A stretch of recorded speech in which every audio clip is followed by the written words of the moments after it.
Halo guys, kembali lagi bersama gue Nandi. Pada video kali ini, gue akan membahas salah satu film keren yang berjudul Red Eye 2005. Tidak pernah lupa, gue selalu mendoakan agar kalian dan keluarga bahagia serta sehat selalu ya. Ketika film dimulai, kita pun langsung diperlihatkan kepada sebuah hotel bernama Lux Atlantic, yang dimana terdapat seorang pegawai baru bernama Cynthia sedang dimaki-maki oleh sepasang pelanggan. Sepasang pelanggan itu mengaku bahwa mereka tidak ingin dilayani oleh Cynthia yang tidak becus sama sekali.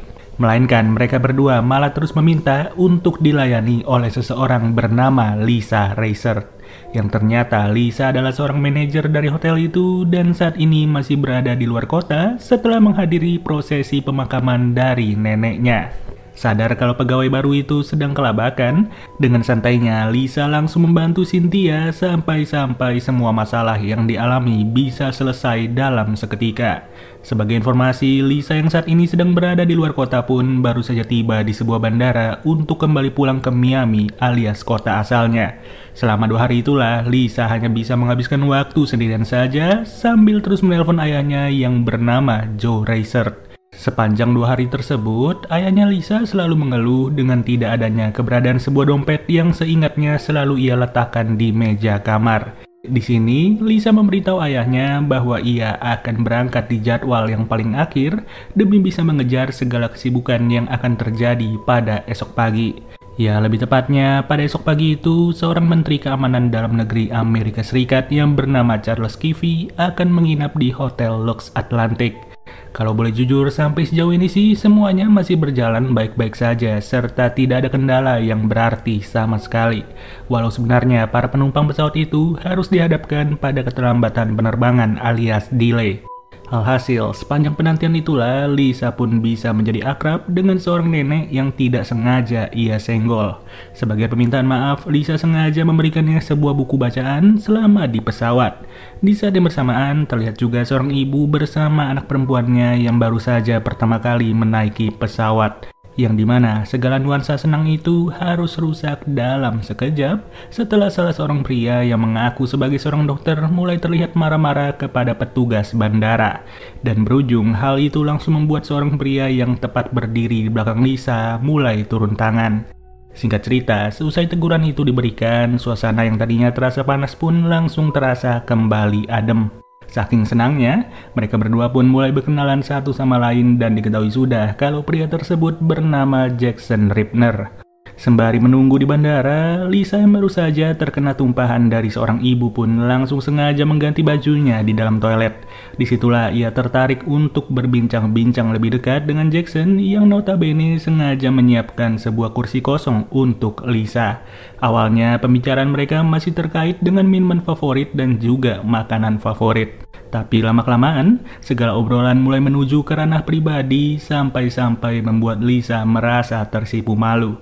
There you go. Thanks. What? Di seling-seling pembicaraan tersiar jelas kalau Menteri Charles Kivy sedang memberikan sebuah pidato terkait aksi terorisme, yang dimana segala bentuk aksi tersebut akan ditindak tegas oleh Menteri Kivy sampai ke akar-akarnya. Kemudian, para penumpang pun sudah diperkenankan masuk ke kabin pesawat yang sudah sedari lama dinanti-nanti oleh mereka semua. Whoa, you made it, boy. Please to the right. Enjoy your flight. Hello. Hi. 18 ship.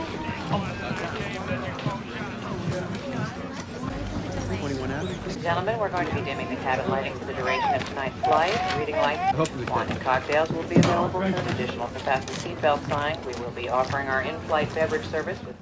Namun tak pernah diduga oleh Lisa sebelumnya kalau ia juga harus duduk bersebelahan dengan Jackson di dalam pesawat itu. Segala kebetulan ini tentu saja langsung dianggap Lisa sebagai pertanda baik atas perkenalan mereka yang baru saja terjadi. Tanpa ragu, Lisa benar-benar terpukau dengan segala kebaikan yang diperbuat oleh Jackson di depan matanya.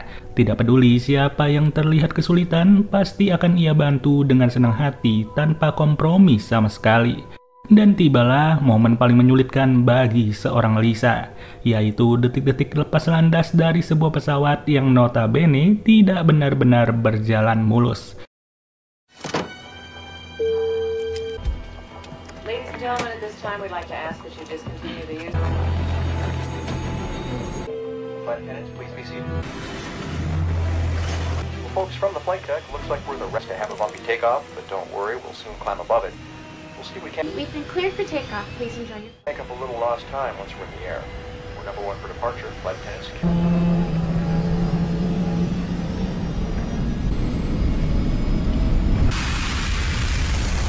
We're not gonna make it. Shut up. Di sini, Jackson mulai bertanya-tanya tentang kondisi ayahnya Lisa yang sedang berada di mana. Yang bahkan Jackson juga bertanya apakah Lisa merindukan sosok ibunya. Sontak, Lisa pun baru ingat satu hal kalau sepanjang pembicaraannya bersama Jackson, ia lupa menanyai pekerjaannya. Dan disitulah Jackson langsung berkata kalau pekerjaannya itu tidak jauh-jauh dari menggulingkan pemerintah dan juga membunuh tokoh-tokoh penting. Di ujung perkataannya, Jackson juga sengaja mengeluarkan sebuah dompet berinisial JR yang sudah jelas dompet itu merupakan dompet milik Joe Racer alias ayahnya Lisa.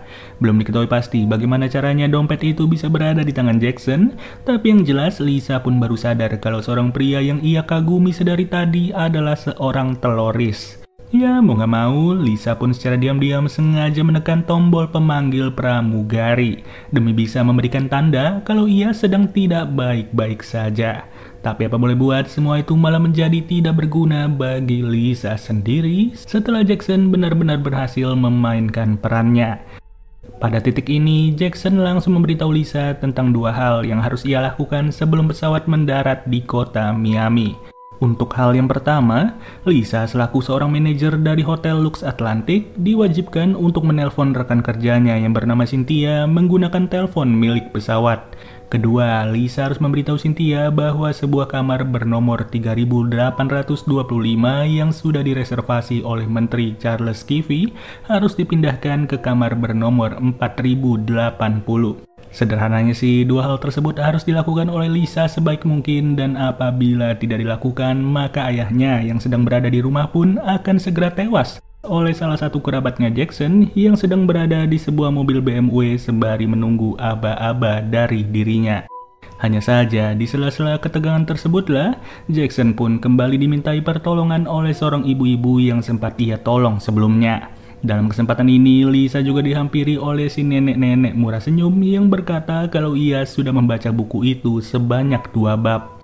Dari sini, Lisa pun gak mau tinggal diam dan secara cepat ia sengaja menuliskan sebuah kalimat minta tolong pada sebuah halaman yang sedang dibaca oleh nenek itu.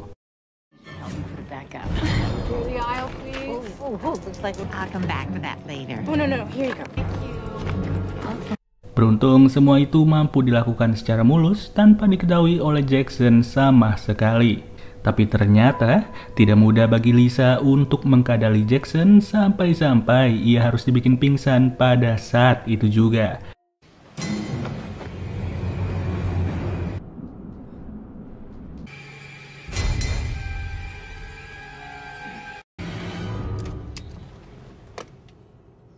Setengah jam berlalu, pesawat yang masih mengudara di tengah malam ini pun mulai menyimpan segala keletihan yang dirasa oleh banyak penumpang.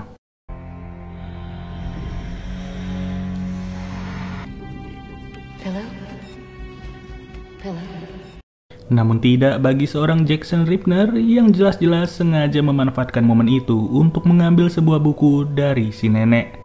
Tidak letih-letihnya, ia selalu menyuruh Lisa untuk segera menelpon Cynthia agar segala keinginannya bisa terwujud. Ya, pada awalnya sih Lisa nurut-nurut aja ya, serta berkeinginan untuk menelpon Cynthia. Namun lagi-lagi, ternyata panggilan itu hanyalah panggilan palsu yang jelas-jelas seluruh telepon milik pesawat sedang mengalami gangguan akibat badai. Di sisi lain, ayahnya Lisa pun sama sekali tidak sadar kalau di depan rumahnya sudah terdapat seseorang yang sedang menunggu aba-aba.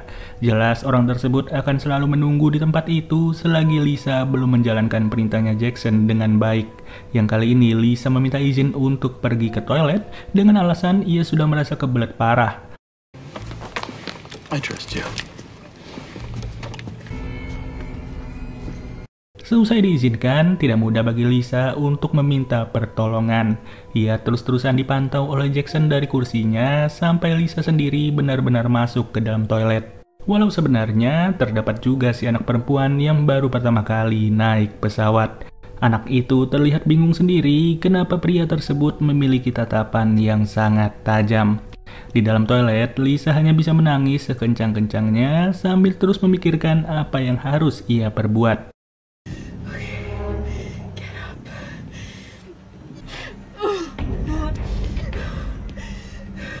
Dan dari sinilah, ia mempunyai ide dengan mengandalkan cairan sabun pencuci tangan. Sayangnya, rencana itu tidak berjalan mulus serta harus disadari oleh Jackson yang benar-benar tidak percaya dengan pergerakannya Lisa. Di dalam toilet tersebutlah, Jackson kembali mengancam dengan perkataan yang sangat serius. Tentu agar Lisa sendiri tidak bisa berkutik sama sekali serta menuruti segala perintahnya. Yang berujung segala perbuatan Jackson kepada Lisa tidak akan bisa membuat siapapun merasa curiga. Lalu, scene berganti sejenak kepada suasana hangat yang sedang dirasakan oleh Menteri Charles Kivy. Terlihat jelas dalam kunjungan kerja kali ini, ia sengaja membawa anak-anaknya beserta satu orang istri. Tapi sayang, cepat atau lambat nasib Menteri Kivy beserta keluarganya akan benar-benar berada di tangan Lisa. Kendati mengulangi hal yang serupa, Jackson sengaja menyuruh Lisa untuk bertelepon menggunakan telinga kiri agar kondisi sinyalnya bisa ia pantau terus-menerus. Ya, kalau udah kayak begini sih, apa boleh buat, Lisa pun terpaksa menelpon Cynthia yang tidak tahu menau akan kondisi itu. Menjelang pagi, rombongannya Menteri Charles Kivy sudah terlihat tiba di Hotel Lux Atlantic. Tidak main-main, ia bersama keluarganya sangat dijaga ketat oleh para pengawal, meski pada akhirnya para pengawal itu harus diberitahu bahwa Menteri Kivy harus dipindahkan ke kamar 4080. Dengan alasan salah satu shower di dalam kamar 3825 tidak berfungsi dengan baik. Atas perpindahan tersebut, jelas saja kondisi di dalam kamar maupun di luar kamar akan diperiksa terlebih dahulu oleh para pengawal. Di sini mereka merasa curiga dengan keberadaan segerombol nelayan yang sedang memancing ikan di lautan. Sampai-sampai hal tersebut harus membuat para polisi laut turun tangan serta memeriksa isi kapal itu secara serempak. Pada situasi berbeda, terlihat jelas kalau pesawat yang ditumpangi oleh Lisa akan segera mendarat.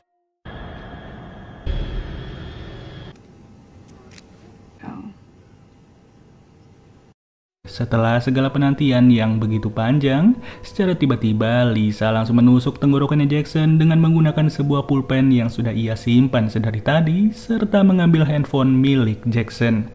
Dari situlah segala bentuk kekacauan pun langsung terjadi di dalam kabin pesawat, serta membuat setiap penumpang merasa kebingungan.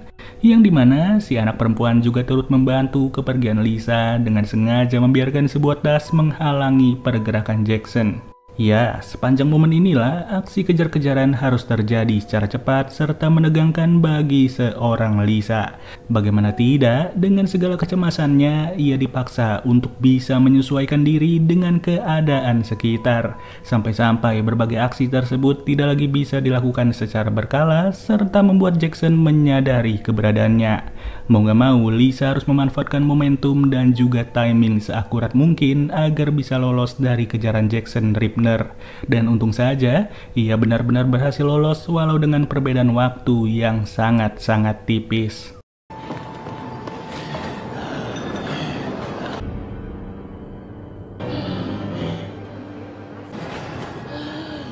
Akan tetapi, hal serupa tidaklah dirasakan oleh Menteri Kivy beserta keluarganya. Mereka sama sekali tidak sadar kalau gerombolan pemancing itu bukanlah benar-benar pemancing, melainkan mereka sudah menyembunyikan sebuah kotak peti rahasia di dalam dasar laut. Sedangkan di saat yang bersamaan, Lisa pun langsung menelpon Cynthia dengan satu-satunya handphone milik Jackson. Ia menyuruh Cynthia untuk segera mengevakuasi Menteri Charles Kivy agar segera keluar dari kamar tersebut. Tidak lupa juga, Lisa sengaja menyempatkan diri untuk menelpon sang ayah yang sayangnya handphone itu malah kehabisan baterai. Di samping itu, terlihat jelas kalau para nelayan palsu sedang membuka sebuah kotak peti yang berisikan sebuah basoka. Ini semua dilakukan demi bisa memberi sebuah pesan bahwa keberadaan mereka tidak bisa dianggap remeh sama sekali. Sarah, come on, we gotta hurry. Charles?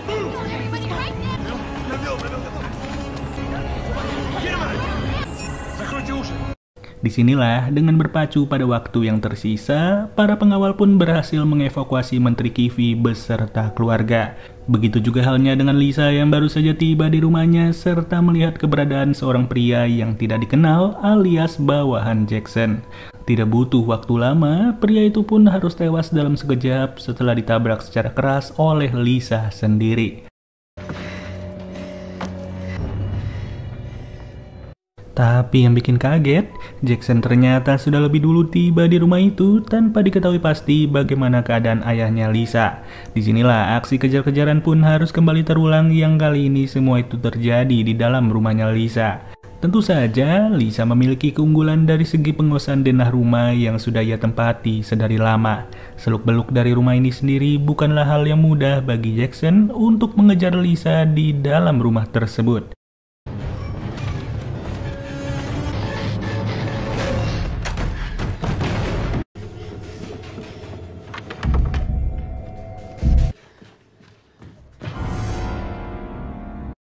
Bahkan Lisa juga tidak segan-segan untuk menyempatkan diri menelpon 911 terlebih dahulu. Dan sampai pada akhirnya Lisa harus dikejutkan dengan keberadaan Jackson yang ternyata sudah menyembunyikan diri di belakang pintu. Alhasil, sebuah pertikaian pun tidak lagi bisa dihindari serta membuat Lisa harus terlempar ke lantai bawah. Tapi beruntung, Lisa masih bisa bertahan hidup setelah ditemukannya sebuah senjata tepat di bawah lemari. Tidak hanya sampai di situ, di waktu yang tepat itulah ayahnya Lisa pun juga langsung muncul secara tiba-tiba setelah ia menyempatkan diri untuk bersembunyi di bawah kasur. Kesadaran itu bisa dirasakan oleh ayahnya Lisa semenjak ia merasa curiga dengan keberadaan mobil BMW yang terus-terusan parkir di depan rumahnya. Setelahnya, scene langsung ditutup dengan bertemunya Lisa beserta Cynthia, yang dimana keberadaan mereka berdua sangat-sangat dipuji oleh Menteri Charles Kivi dan film pun berakhir. Oke deh guys, mungkin segini aja pembahasan alur cerita dari film Red Eye 2005. Sampai bertemu lagi di video berikutnya. Gua Nandi cabut dulu. Dadah.